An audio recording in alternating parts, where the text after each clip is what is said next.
Hello student,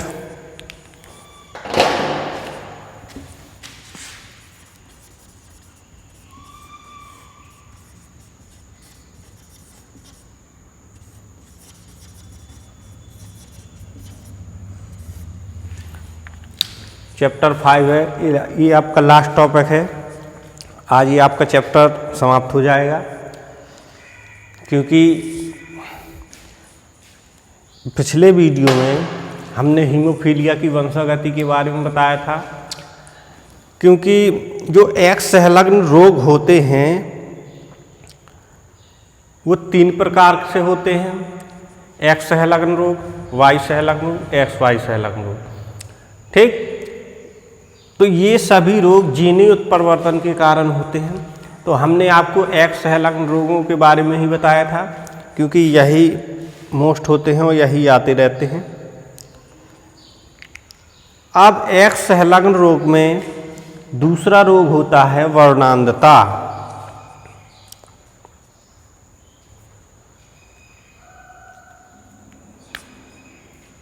एक minute रुकना।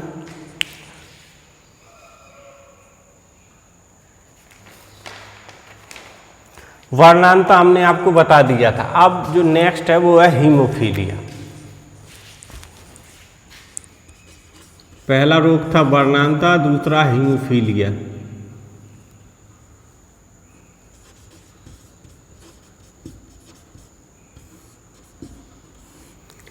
तो देखो, जिस प्रकार से वर्णांधता की वंशागति होती है, सेम उसी प्रकार से हीमोफीलिया की भी वंशागति होती है।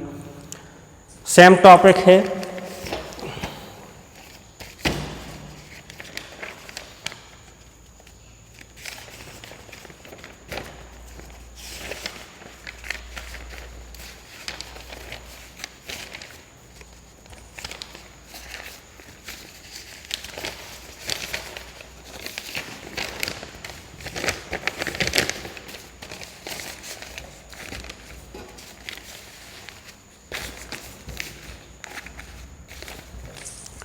ठीक, तो सेम टॉपिक है। हीमोफीलिया और वर्णांधता दोनों की वंशागति एक जैसी होती है। मतलब किसी भी एक्स गुणसूत्र पर इसके जीन्स उपस्थित होते हैं। और देखो, केवल जो समजात गुणसूत्र होते हैं उन्हीं पर इनकी उपस्थिति होती है, या समजात खंड पर उपस्थिति होती है, तो ये अपने रोग का प्रभाव नहीं दिखाते। ठीक, लेकिन जो वाहक होती है, चाहे वो हीमोफीलिया ले लो चाहे वो वर्णांधता, अब वाहक हमेशा स्त्री ही होती है। ठीक, तो जो स्त्री होती है इसके दोनों गुणसूत्रों पर ये जीन्स उपस्थित होने चाहिए, तभी वो स्त्री वाहक होगी। और पुरुष में अगर एक ही गुणसूत्र पर एक्स पर ये उपस्थित हो जाते हैं तो इससे ग्रसित हो जाएगा। तो सेम दोनों की वंशागति एक जैसी होती है। अब आप ये सोचोगे, जब दोनों की वंशागति एक जैसी होती है, दोनों की जीन्स क्या होती है, एक गुणसूत्र पर स्थित होते हैं, तो ये एक जैसे रोग उत्पन्न क्यों नहीं करते, अलग अलग क्यों करते हैं? तो देखो, इसका ये कारण होता है कि जीन्स जो होते हैं वो अलग, देखो जीन्स हर चीज के अलग अलग होते हैं। तो वो वाहक होता है, जो जीन्स हीमोफीलिया का वाहक होगा तो वो हीमोफीलिया रोग उत्पन्न करेगा, और जो जीन्स वर्णांधता का वाहक होगा वो वर्णांधता रोग उत्पन्न करेगा। ये जीन्स का कार्य होता है रोगों को उत्पन्न करना। ठीक, तो इसलिए ये अलग अलग रोग उत्पन्न करते हैं, लेकिन वंशागति दोनों की एक जैसी ही होती है। अब जैसे इसमें लिखा है, तो देखो सबसे पहले हम हीमोफीलिया रोग के बारे में बता दें। इसमें होता क्या है, देखो हीमोफीलिया रोग होता है, इसमें यदि व्यक्ति को कहीं चोट लग जाती है तो उसका रक्तस्राव नहीं रुकता, मतलब रक्तस्राव ही होता रहता है। कभी कभी अत्यधिक रक्तस्राव से रोगी की मृत्यु भी हो सकती है।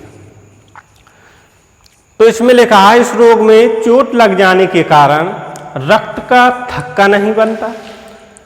जब रक्त का थक्का नहीं बनेगा तो क्या होगा, जो रक्त है वो लगातार बहता रहेगा, जिससे रोगी की मृत्यु हो जाएगी। जिसके कारण रक्त लगातार बहता रहता है। अत्यधिक रक्त बहने के कारण रोगी की मृत्यु भी हो सकती है।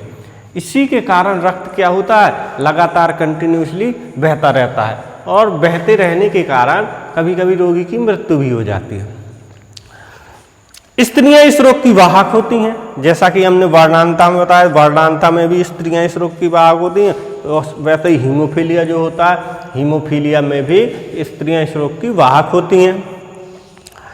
और पुरुषों में प्राय अधिक होता है। वाहक स्त्रियां होती हैं और प्राय पुरुषों में अधिक होता है। ठीक है, पुरुषों में ये रोग अधिकतर पाया जाता है। हीमोफीलिया लक्षण के जीन्स अप्रभावी होते हैं। ठीक, जो इसके जीन्स होते हैं वो अप्रभावी होते हैं और एक्स गुणसूत्र पर स्थित होते हैं।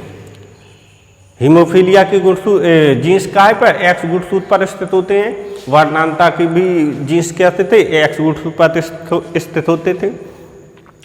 परंतु वाई गुणसूत्र पर इसके युग्म विकल्पी का अभाव होता है। वाई गुणसूत्र पर इसके युग्म विकल्पी मतलब ऐसे ही दूसरे जीन्स का अभाव होता है, वाई गुणसूत्र पर नहीं होते। युग्म विकल्पी का मतलब होता है सेम दूसरा जीन्स उसी प्रकार का, तो उसी प्रकार का जीन्स जो वाई गुणसूत्र पर नहीं होता है, उस पर उसका अभाव होता है। स्पष्ट है कि पुरुषों में केवल एक ही एक्स गुणसूत्र पर अप्रभावी जीन्स होने पर यह रोग उत्पन्न हो जाता है, जिससे स्पष्ट होता है कि पुरुषों में केवल एक एक्स गुणसूत्र होने पर यह रोग प्रभावी हो जाता है। अब पुरुषों में एक ही तो एक्स गुणसूत्र होता है, उस पर भी अगर ये जीन्स उपस्थित हो जाए तो वो इस रोग से ग्रसित हो जाएगा। ठीक, अब लिखेंगे हीमोफीलिया की वंशागति। हीमोफीलिया की वंशागति कि ये किस प्रकार से नेक्स्ट जनरेशन में जाता है और नेक्स्ट जनरेशन में इस रोग को उत्पन्न करता है। तो हीमोफीलिया की वंशागति के बारे में पढ़ेंगे। इसमें कुछ क्वेश्चंस हैं, क्वेश्चंस के आधार पर आपको लिखना है। तो पहला क्वेश्चन है, जब सामान्य पुरुष तथा हीमोफीलिया जीन्स की वाहक स्त्री द्वारा वंशागति। क्वेश्चन नंबर 1 या पहला पॉइंट डाल लेना, सामान्य पुरुष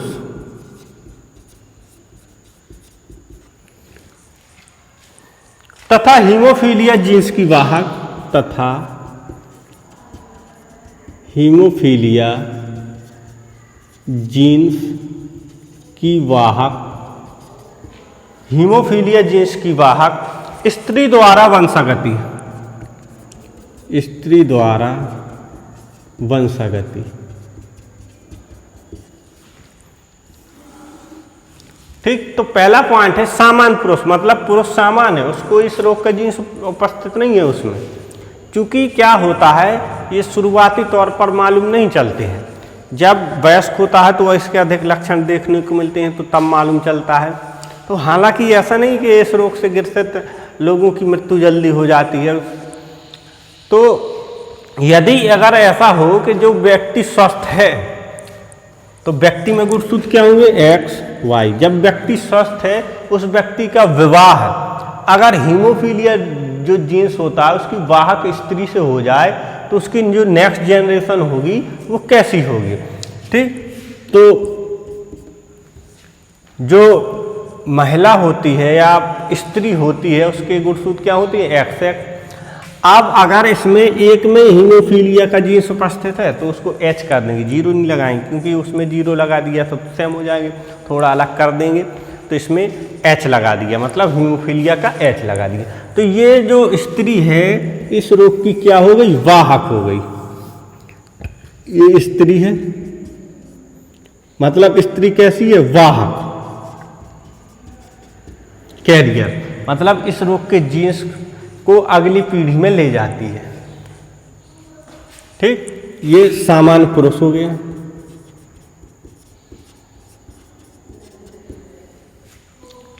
ठीक, अगर इन दोनों का विवाह हो जाता है, सामान्य पुरुष और वाहक स्त्री का विवाह हो जाता है, तो इसकी जो नेक्स्ट जनरेशन होगी वो क्या होगी? देखो वाहक है, अभी ये रोग से ग्रसित नहीं है। अब इसके जब युग्मक बनेंगे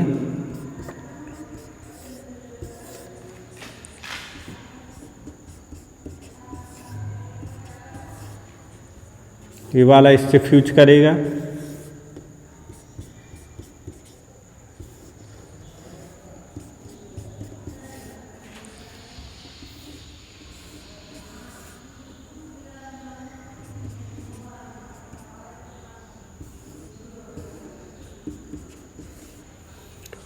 ठीक, तो देखो ये क्या है, वाहक स्त्री है,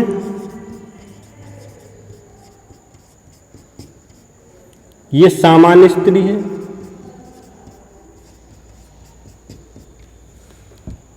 ये वाहक नहीं, ये हीमोफिलिक पुत्र होगा,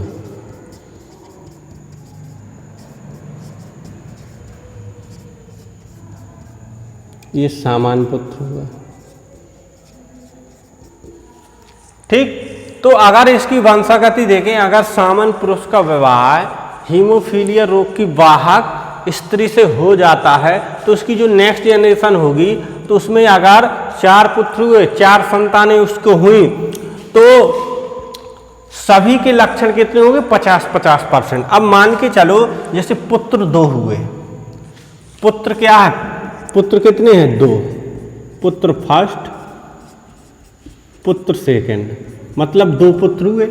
इनको हम क्या माने, 100%, 2 ही पुत्र हैं तो 100% अगर इसको मानेंगे हम, तो इनमें से देखना है हमें कि एक पुत्र क्या हुआ, हीमोफीलिया रोग से ग्रसित है, तो दूसरा पुत्र क्या है, सामान्य। तो एक पुत्र है ग्रसित, दूसरा है सामान्य, तो दोनों पुत्रों में इसके 50-50% लक्षण गए।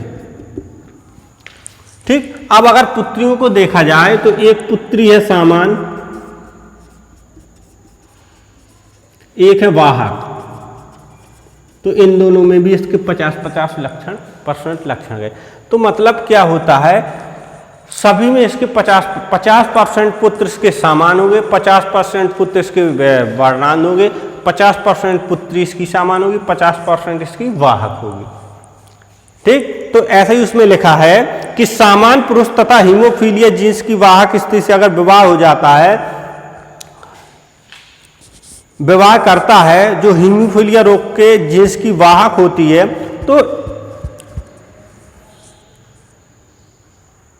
तो इनके 50% पुत्र रोगग्रस्त और 50% पुत्रियां रोग वाहक होती हैं। तो एक पुत्री रोग वाहक है तो वो भी 50% होगी, तो 50% पुत्र रोगग्रस्त होंगे, 50% वाहक होंगे और 50% पुत्र क्या होंगे, स्वस्थ होंगे और 50% पुत्रियां भी स्वस्थ होंगी। ठीक, तो ऐसा आप लिख लेना। डायग्राम में उसमें थोड़ा टफ बना होगा पीडीएफ में, तो आप डायग्राम इसी से ऐसे ही बना लेना, उसी के नीचे। ठीक, और आप लिखते हो या नहीं लिखते हो, हमको भेजते तो हो नहीं, तो कभी कभार क्या होता है कि इसकी पिक लिख के भेज दिया करो, हमको भी तो मालूम चले आप लिखते हो कि नहीं लिखते हो। ठीक, तो आप वीडियो देख लेते हो, वीडियो तो खैर देखते हो, 4 या 5 व्यू हो जाते हैं क्योंकि आप 4 ही 5 लोग हो, लेकिन जो लिख लेते हो तो उसका कभी कभी भेज दिया करो। हम तो कहते हैं रोज भेजा करो। ठीक, तुम भेजते तो नहीं हो। ठीक है, तो इसका डायग्राम इससे बना लेना। अब नेक्स्ट देखते हैं।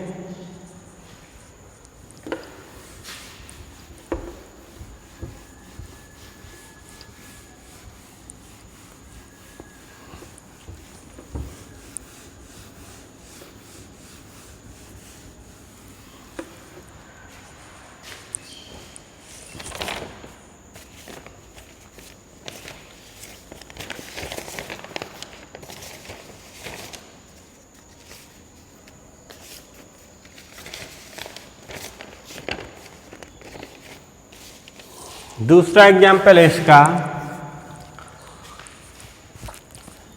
हीमोफिलिक पुरुष तथा सामान्य स्त्री द्वारा हीमोफीलिया की वंशागति। हीमोफिलिक पुरुष तथा सामान्य स्त्री, हीमोफिलिक पुरुष तथा सामान्य स्त्री द्वारा हीमोफीलिया की वंशागति। जब पुरुष क्या होता है, हीमोफीलिक हो, मतलब इस रोग से ग्रस्त हो, और स्त्री क्या होती है, सामान्य होती है, तो सीधा सीधा हम कर देंगे XY, इसमें H कर देंगे, XX, ये सामान्य स्त्री हो गई, ये हो जाएगा पुरुष हीमोफीलिक, हीमोफीलिक पुरुष हो जाएगा, सामान्य स्त्री।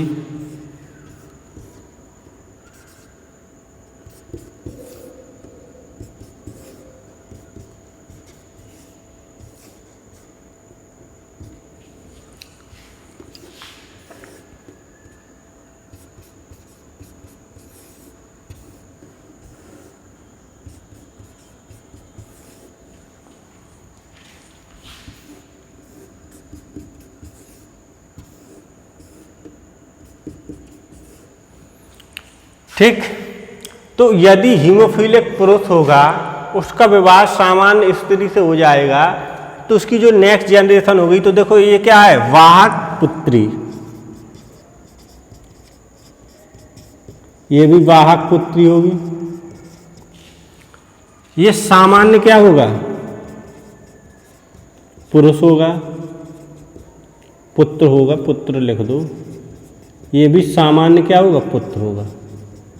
तो इस कंडीशन में यदि व्यक्ति इस रोग से ग्रसित है, उसका विवाह किसी सामान्य स्त्री से हो जाता है, तो जो उसके दोनों पुत्र होंगे वो सामान्य मिलेंगे, जो दोनों पुत्रियां होगी वो इस रोग की क्या होगी, वाहक होगी, मतलब एक से दूसरी पीढ़ी में ले जाने का कार्य करेगी। हालांकि ये भी सामान्य होगी, यह रोग इसमें प्रकट नहीं होगा, लेकिन जो जीन्स होते हैं इस रोग के वाहक होते हैं। ठीक,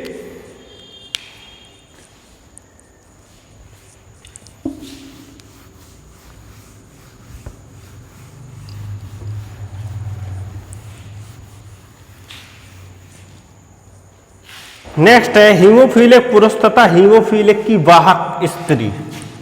तीसरा नंबर है हीमोफीलिक पुरुष तथा हीमोफीलिया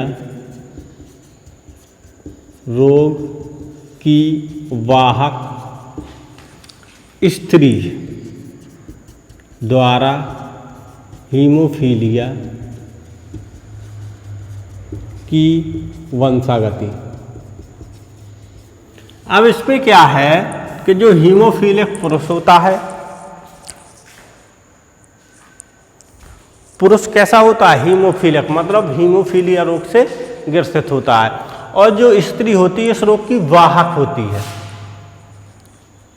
ठीक, अगर इनकी शादी हो जाए तो अब देखो दोनों में इसके एक में तो इसके जीन्स उपस्थित हैं इस रोग के, और दूसरा पूरा ग्रसित है, तो इस कंडीशन में इनकी वंशावली कैसी होती, XY XX। ठीक, पुरुष क्या है, इस रोग से क्या है, ग्रसित है, और स्त्री क्या है, इस रोग की क्या वाहक है।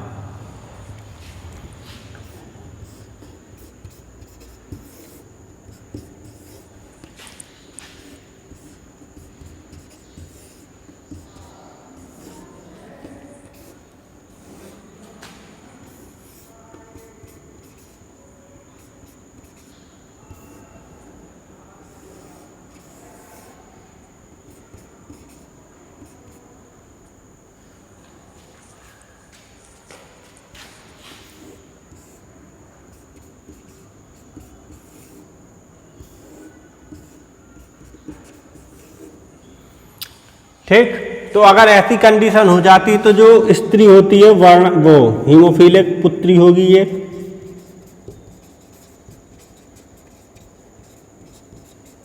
जो पुत्री होगी वो हीमोफीलिक होगी, दूसरी पुत्री होगी वाहक, एक पुत्र होगा जो हीमोफीलिक होगा, और दूसरा होगा सामान्य पुत्र। मतलब एक ही सामान्य पुत्र होगा, दो में से एक सामान्य पुत्र होगा। अगर पुत्रों का हम रेशियो जोड़े तो दो पुत्र कितने 100% हो गए, तो 50% पुत्र क्या होंगे, इस रोग से ग्रसित होंगे, 50% पुत्र सामान्य होंगे। अगर हम पुत्रियों का जोड़ें तो 50% पुत्री क्या होगी, इस रोग से ग्रसित होगी, और 50% पुत्रियां इस रोग की वाहक होंगी। ठीक, क्योंकि एक पुत्री क्या है, इस रोग से ग्रसित है, और एक पुत्री इस रोग की वाहक है।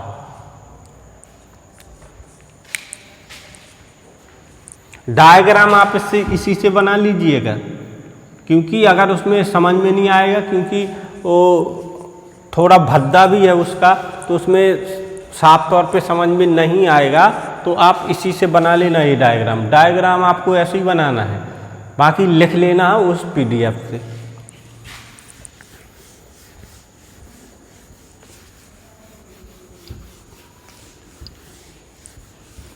लास्ट है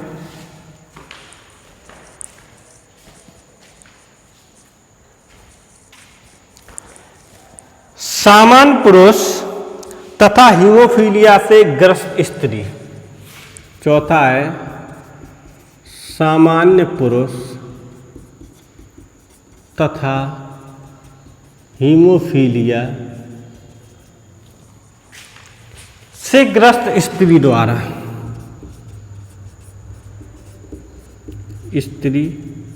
द्वारा वंशागति, सीधा लिख देंगे।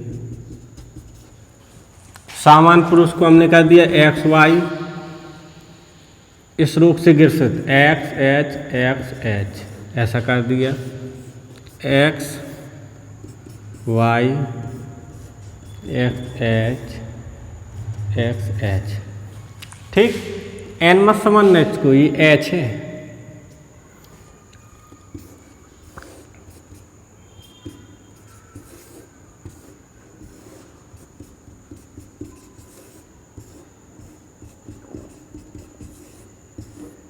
इस कंडीशन में क्या होगा, कोई भी पुत्र क्या होगा, सामान्य होगा, ना कोई भी पुत्री सामान्य होगी।